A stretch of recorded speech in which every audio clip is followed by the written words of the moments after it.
There we go. So most of us here, I'm sure, are familiar with the history of organisational design, so I'm not going to spend too long on this.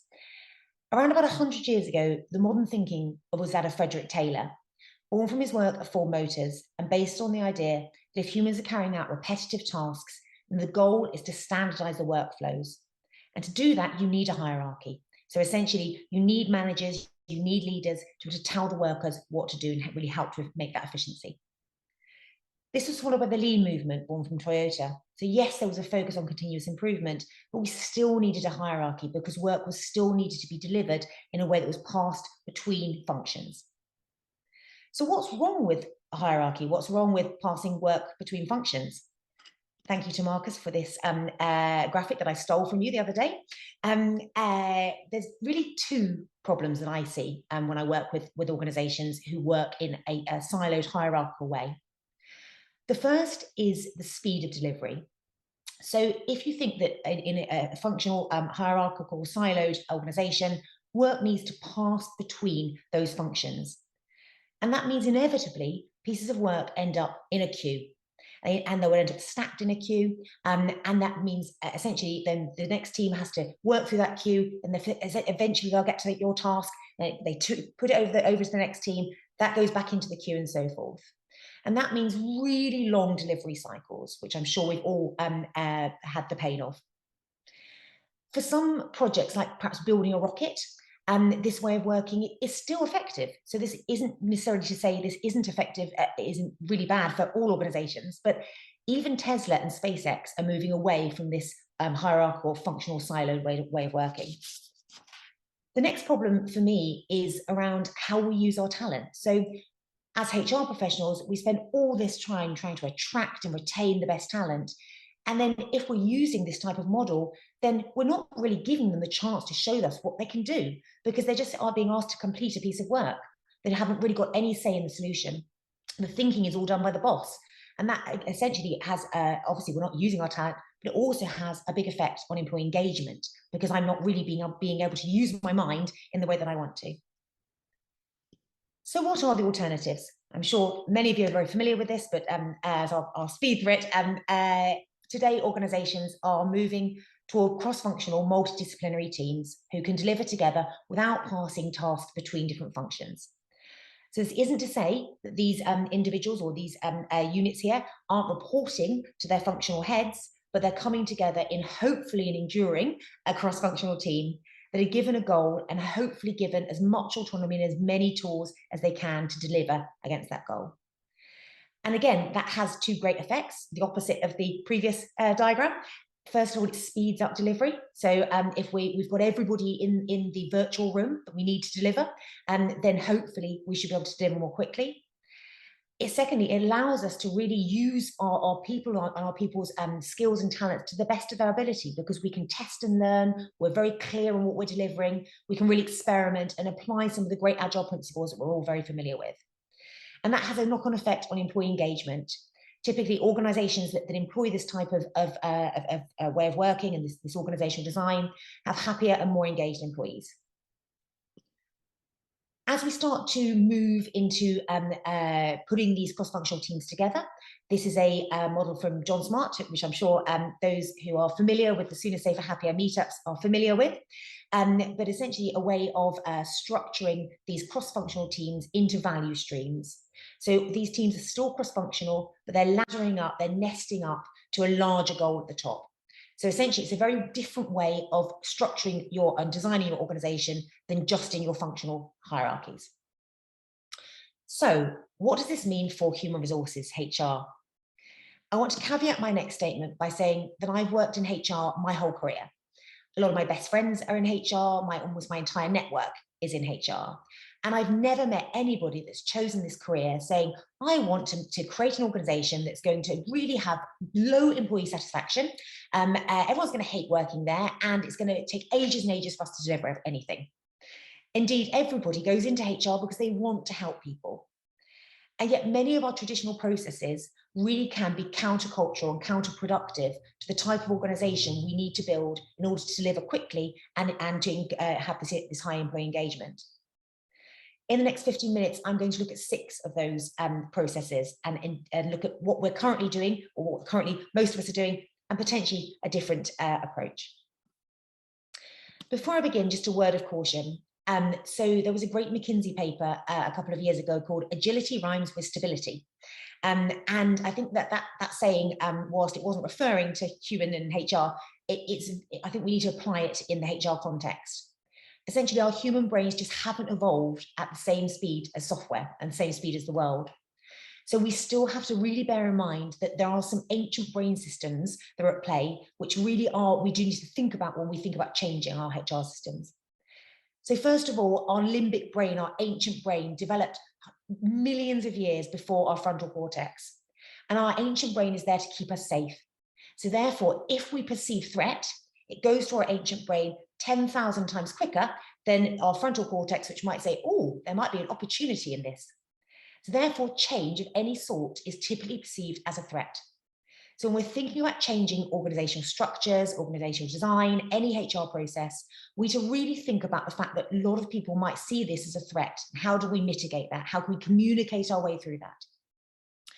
The second thing that's really important to me in HR processes is the principles of equality. So equity theory is one of the most established theories in psychology. Any of us with children can understand this very simply. My son cares much more about the screen time he's given as compared to my daughter than he does compared to the average child in the UK. Therefore, when we're thinking about things like pay and rewards, I care very much how much I'm paid compared to who I'm sitting next to. If I feel that somebody's being paid more than me, or perhaps they've threatened to leave and they've been given a pay rise and I haven't, then my goodness, my employee satisfaction and my productivity are going to drop to the floor. So we need to think about the context of some of these HR strategies and some of these changes in the fact that we're dealing with humans here. So on to the first topic. I'm sure everyone can guess what this is. The dreaded performance appraisal. A recent Deloitte survey revealed that over 80% of the world's large organizations still have annual or biannual individual performance reviews. Even worse, a significant percentage of these companies still link this to some sort of remuneration. So some of that might be bonus, promotions, pay rises, etc. Chatting to Marcus, who is emceeing tonight, earlier this week, and he was saying he'd been in organizational change for 10 years, and he sees these individual performance appraisals as one of the most painful things to get through when he's trying to really orchestrate and lead organizational change. So what's the problem with them? For me, there's 3 main issues. So first of all, they are painful and humiliating for almost all of us. So by the laws of average, most of us, 68% of us, are going to be told we are average. Almost every organization now says we don't manage to a bell-shaped curve, but really truly behind the scenes, most of us do. Most of us are told by the CFO, make sure that you get some sort of approximation of a bell-shaped curve. So essentially, first and foremost, we're told we're average. So thanks very much after all my hard work. Then my manager comes out of months and months of calibration sessions where they've wasted all of this time. They say, well, I really fought for you. I wanted you to be rated as an exceeded expectations, but other people shouted me down and I'm sorry, it's still average. So who's winning here? I'm not winning because I'm really demotivated. My manager has now spent months of work and wasted trying to fight amongst every individual for their ratings. The second problem is in an organization designed to align value to teams rather than individuals, individual rating pits one person against the other. The unit of value here should be the team and what the team can deliver. And it shouldn't be me as an individual. If I'm worried about my own rating as compared to that of my colleague that I'm sitting next to, or perhaps my cross-functional, multidisciplinary colleague that I'm sitting next to, then I'll want to shine rather than really working together as a team. Finally, most scores are often based on the delivery of stuff. And in a culture where we want the team to formulate hypotheses and to learn quickly and fail fast, then if I'm being rated on my delivery of stuff, then I'm going to say, I don't want to experiment. I want to deliver my thing so I get my good rating and get my bonus. So why do we still have individual appraisals? I think when I ask my HR colleagues, a lot of people say it's because it's always been done that way, or it's because the senior exec want it that way. But a lot of it is around fear of having those difficult conversations with the 2% of employees who are underperforming. So essentially, a lot of people feel that without the, I guess, crutch of a performance appraisal rating, it's very difficult to manage people out. And that just simply isn't the case. If we can really empower our leaders, and more on that later, to how to have these difficult conversations, we don't have to punish the 98% in order to manage the 2%. So what do we do instead? So the first thing I would say would be to really try to decouple any sort of remuneration from any sort of review of performance. So whatever that review performance looks like, let's just scrap it. Scrap that rate, scrap that link between remuneration and ratings. And reviews. Secondly, scrap the ratings. The ratings are not doing anyone any favors at all, and the ratings aren't helping people to grow. Instead, we should really move toward more of a continuous feedback culture, where ideally in a 360 way, not just from my functional or value stream lead, I'm able to receive feedback on a very regular, timely basis, not once every 6 months when I've forgotten what I was doing, but actually after every couple of weeks. It'll be great to receive feedback. It'll be great to readjust my own behavior in real time. And lots of organizations are moving toward this, but I think we need to really accelerate the change. The other thing we need to do as HR is to coach and help our leaders and managers in how to have difficult conversations. So of course, all organizations will have underperformers, and we need to address that underperformance. Otherwise, it demotivates everybody. It brings everyone's performance down. But instead of passing people from team to team and saying, oh, perhaps they'll be better off in that function, or let's just pass them around, we need to be really brave and candid and really to have those conversations. And ideally, as HR, we need to empower and coach our leaders to have those. So if we're not going to tie remuneration to individual performance reviews, what do we do about remuneration and pay? When I was Chief People Officer at OVO and scaling that business very quickly, I made every mistake under the sun on this one. So the real classic was we would be so desperate to hang on to key individuals that we would counter offer if they threatened to go elsewhere.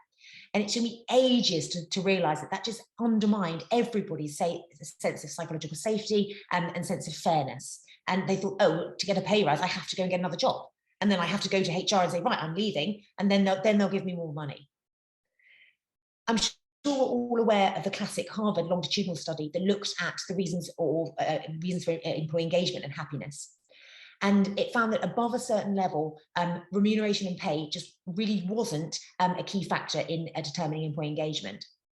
Similarly, Gallup, which is the world's largest employee engagement survey, with hundreds of millions of data points, finds that intrinsic motivations are much more important in terms of reasons why people might leave.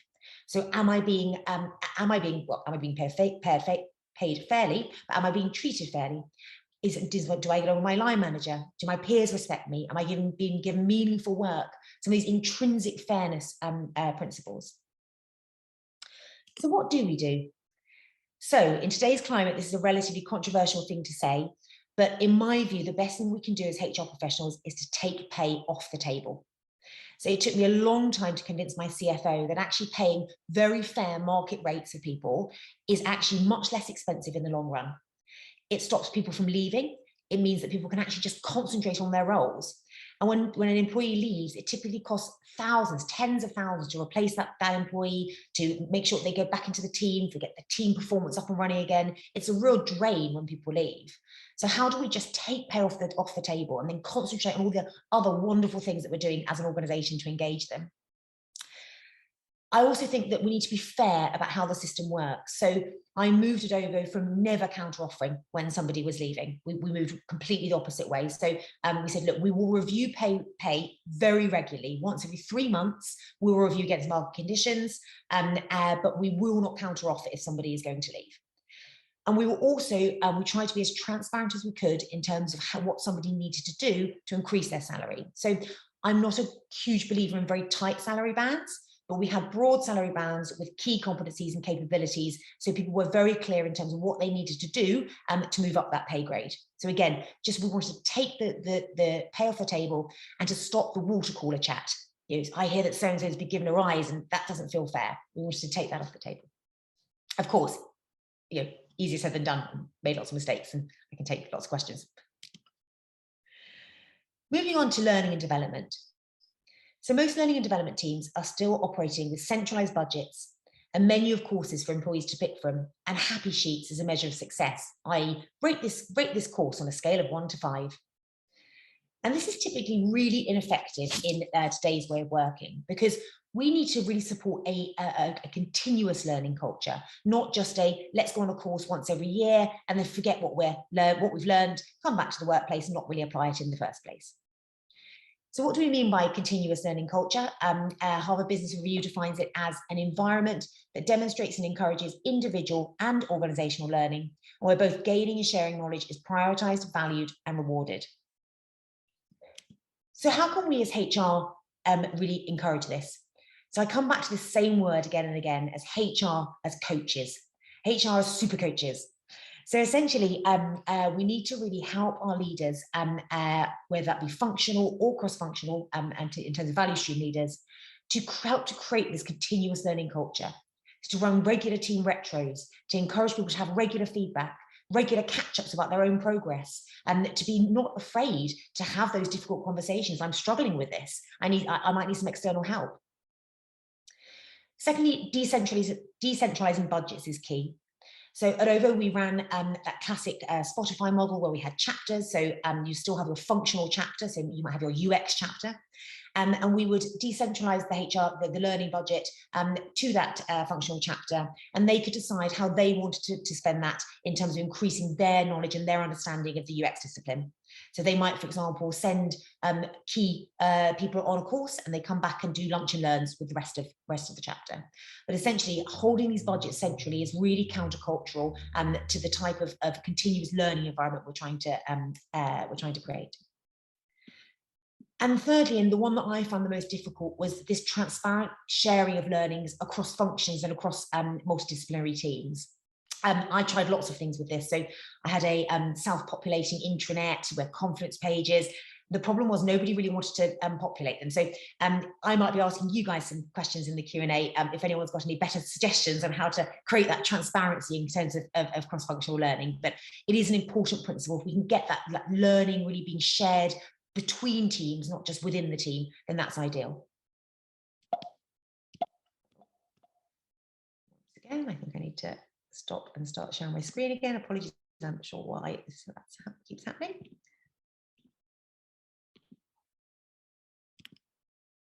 Yes, wonderful. Sorry about that. Okay, leadership. So we all know that great leaders are fundamental in determining whether organizational change will stick. In 2017, Google conducted a 2-year study in terms of what determines or what leadership behaviors determine a high-performing team. And they found that creating psychological safety was the #1 factor. What do we mean by that? Well, it's the understanding that I, as an employee, won't be punished if I make a mistake. I can hold my hands up. I can say, did an experiment. It went wrong. Us as a team, we thought we'd have a go at this. It didn't work out. This is our learnings, and we're safe to share those learnings and celebrate those learnings. So what does this mean in terms of leadership and what we need to do as HR? So again, I think it's back to HR becoming amazing coaches, reinventing ourselves as these super coaches, these coach the coaches. So coaching our leaders in how to create psychological safety, in how to become servant leaders, in how to not emphasize on getting things right, but emphasize learning. And what we need to really remember, again, back to all of us as humans, is that the move from, I guess, functional silos to multidisciplinary teams or value streams is really threatening for leaders. So if I'm a functional leader, I'm used to deriving my power by the number of direct reports I have. All of a sudden, I don't get to tell these people what to do. I don't get to set the strategy anymore. I get to set some of the strategy, but I'm not setting the full strategy anymore. And that can be really threatening and unsettling for me. So I need a very good coach in my HR partner to really help me to understand the new leadership behaviors needed. Again, if I'm a value stream lead, then I might also feel very threatened. I can't make the decisions on who's in my engineering teams. That's up to their functional leader. So how do I think about giving them feedback? How do I create psychological safety for them? Again, HR can really broker the relationship between the functional leader, who is really the custodian of the employees' psychological safety, their learning and so forth, and the value stream leader, who's really there to set the goals. So how can we make sure we're brokering that relationship and making sure that the leaders feel empowered to create this psychological safety?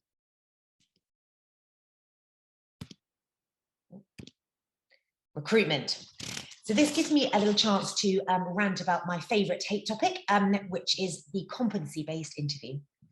So competency interviewing is when essentially people are asked questions to give examples about the competencies or skills required for a role. Now that works perfectly well when the skills required are technical. Of course, how would you determine otherwise whether someone's good? But when it comes to soft skills or leadership skills, it really just doesn't work. So if I ask two candidates, tell me about a time when you solved a problem with your team, they might both give brilliant examples of teamwork, but I can't tell who is more motivated to work in a team or who is actually better at working within a team. All I know is I've got two great examples of people that have solved problems in teams. As an occupational psychologist, all those years ago, many years ago, I was a real advocate of holistic interviewing. So it takes a little bit more, again, we're talking about the role of HR in this new world. HR can really help to, again, coach and train this new method of interviewing. So what do I mean by holistic interviewing? Basically, much more of having a chat and really carefully listening to not only what somebody's saying, but how they say it. So in a holistic interview, I might ask somebody, tell me about your last role. What did you enjoy the most? What did you enjoy less? What were your learnings? What would you have done differently? And what I'm looking for is not just what they say, but what they mention first. How enthusiastic are they when they're talking about things? Or are they just reading things, they saying things they think I might want to hear? So if I say, what did you enjoy most about your last role? And somebody says, oh, I worked with the most incredible team. You know, we were just so tight knit. We could solve problems really well. And you know, we were together for a year, which was amazing. And we really got the rhythm and it was incredible. Then we know that their spontaneous motivation is teamwork. We haven't asked them to provide an example. They've mentioned it without us asking them for an example. So let's see interviewing. There's lots of it about it online. I could go on about it all day. But it's a much more, I guess, fit for purpose method in terms of recruiting for growth mindset and these softer skills. We also need to think about how we involve the team in the process, and that includes the multidisciplinary team, particularly in an environment where we've got an enduring team. So the team needs to feel they have had some involvement in choosing who their colleagues are going to be. And we need to distribute this decision-making, so it can't just be held tight by HR. Again, we distribute some of these decisions instead of holding everything tight and being the kind of the dragons that control everything in the center. Finally, recognition. So mainly I wanted just to use this ridiculous picture I found on the Amazon website, but I wanted to use it to illustrate that most recognition programs are really patronizing in organizations. So typically it is some sort of version of the gold star, and it comes from your manager, and it really doesn't mean much. Recognition is absolutely key to our intrinsic motivation. It's really important. A thank you from a colleague can go such a long way. And there are some amazing tools on the market that allow continuous and really intrinsic, meaningful recognition. So a thank you from a colleague, from a peer, from a direct report, from a manager is so powerful when it happens in the moment. And quite often I used to find, working with other organizations, people would go back and they would literally read back through their feedback for the month on the tool, and it gives them such a great source of motivation and meaning. I won't go through all the tools on the market, but there's lots available. So just to finish up, so moving from human resources to talent enablement, I've just taken a really brief kind of snapshot there of some of the ways that I feel that we need to change as HR. But really, I think that HR, we really should be leading the transformation, particularly around organizational design. Typically, we're brought in as an afterthought, and typically organizational design, or this move to ways of working, this cross-functional, multidisciplinary way of working, is driven by people like our good friend Marcus here, who is from the Centre for Enablement, who is from the ways of working, the change team, from the tech teams. But HR should really be in there. We should be in the thick of it. We've always been involved in organizational design, and we should now not be shy away just because this is something that's being driven out of the Agile movement. In terms of changing our processes, We should think big, start small, but we should start. So how can we experiment with alternative ways of doing things? So typically when I speak to my HR colleagues, they say, oh, we can't change performance reviews. Don't be so ridiculous. We employ 80,000 people. We could never do that. But how can we experiment with other ways of doing this? How can we, what kind of value stream or team or function could we pick and say, actually, well, how about doing a team-based review rather than an individual review? Let's see what happens if it works. How can we gauge the success of that? And finally, I think we need to move away from referring to talent as resources. And I'm sure if we've got HR colleagues in the room here, you already probably do. You probably belong to the people team or the talent team, but the industry and our discipline hasn't caught up. So in the UK, there's still HR Magazine. There's still the 10 top most influential thinkers in HR awards. And I think we really need to stop using the word resources and perhaps ban it from our lexicon. I'll stop there. Thank you very much for listening and happy to take questions.